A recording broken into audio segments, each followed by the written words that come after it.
Pressão. Olha só esses objetos que eu coloquei. Eu coloquei ali um lápis que tu tá apertando. Já apertou um lápis assim? Tu vê que tem um lado que tem uma ponta ali e outro lado que não tem a ponta, certo? Agora o que vai acontecer? O lado da ponta dói mais. Aí qual é a força maior? Bom, aquele lápis está em equilíbrio, então as forças que tu faz, ele está em repouso, então as forças que tu faz nas duas extremidades têm módulos iguais, mas o lado da ponta dói mais. Outro exemplo, eu estou passando ali a faca numa pedra de afiar, deixando uma área pequena.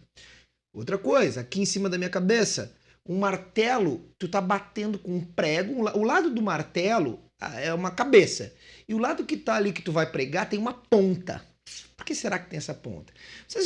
Por último, vocês já viram que esses sapatos de esqui, são largos?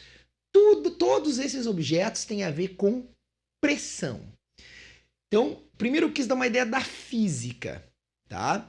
Porque muita gente acha que pressão tem a ver, é a mesma coisa que força. Tem a ver com força, mas não é a mesma coisa. Pressão é a força distribuída numa determinada área, força por área. Por isso que no caso de eu apertar um lápis, o que acontece? A força é igual nos dois lados, porque está em equilíbrio, está em repouso. Só que tem um lado que tem ponta que tem menos área. Menos área, olha lá a proporção, menos área, mais pressão. Mais pressão. Então tu tem uma pressão maior, por isso que dói mais. No prego, tu martela, tu tem que ter uma ponta lá, porque daí a pressão é maior, entra mais fácil. A gente afia a faca para que a área diminua e aí, com uma pequena força, tu já tem a pressão para entrar ali, né, no pão ou numa carne, sei lá eu, tá? E o sapato lá do esquiador? Quanto maior área, menos pressão. E aí ele não afunda na neve. Tá aí a moral da ideia de pressão.